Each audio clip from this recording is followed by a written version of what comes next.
Hello students, so one more question was left before I ended in my audio session, in my previous audio session.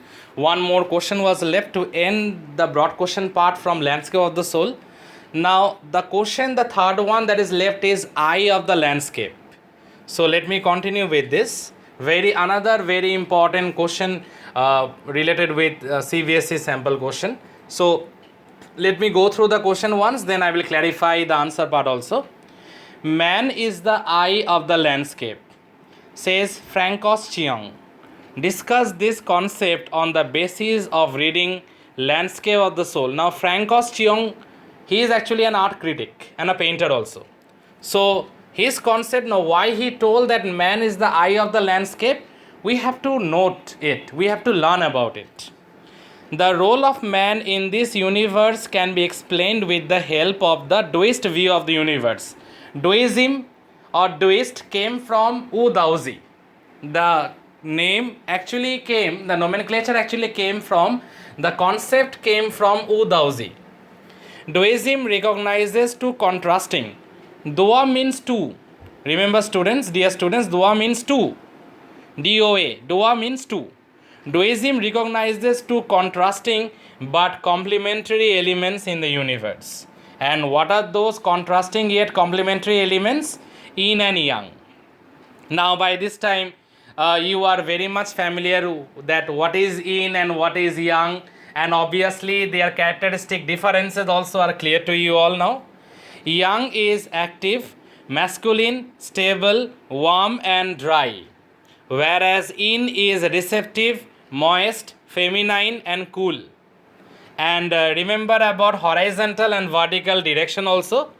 Hence, the interaction of yin and yang occurs in the middle void region, the unpainted white part of the Chinese landscape painting.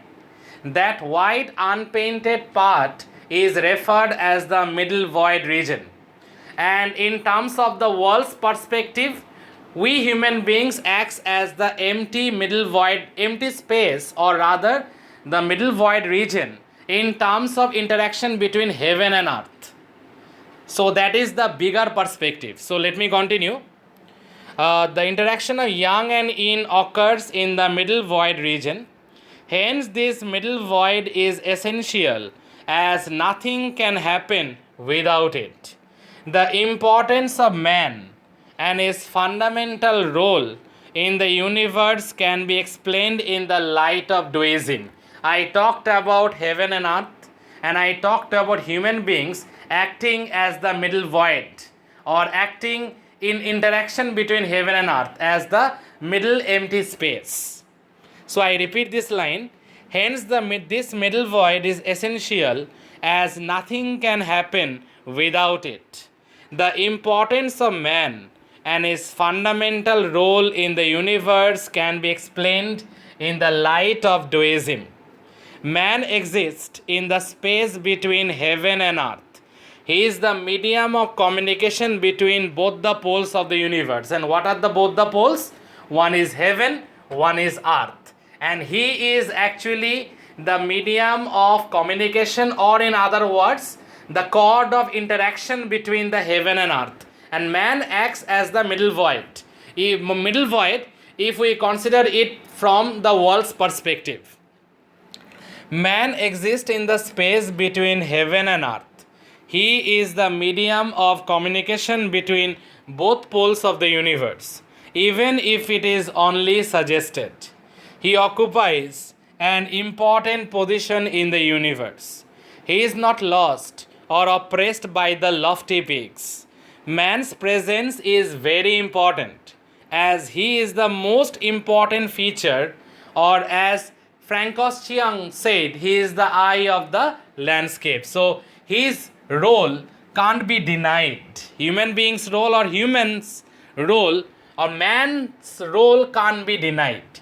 He acts as the medium of interaction between heaven and earth.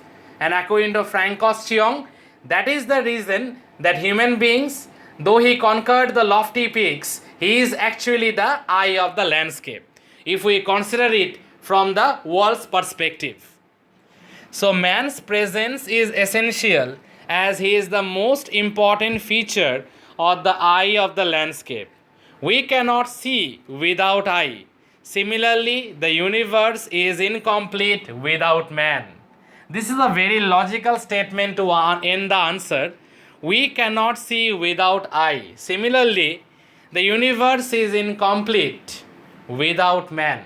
So, the eye of the landscape. There lies the significance of Francois-Cheong's statement why we human beings or man is referred as the eye of the landscape, because man's presence is very much significant. Man's presence is very much essential, as he is the most important feature or the eye of the landscape. He is the one who helps in the interaction between heaven and earth. We cannot see without eye. Similarly, the whole universe is incomplete without man. There lies the concept of the term the eye of the landscape has been given by Francois-Cheong in respect to landscape of the soul. So that was the last question, the final broad question that I discussed. If there would be some more other questions, I will discuss likewise. For the time being, these 3 questions, listen to it very carefully. In my previous video, 2 questions were explained. In this video, I explained the final one. Go through it, listen to this one also very carefully, and if there is any doubt, don't hesitate, let me know. I will clarify it once again. Thank you, students. Thank you all.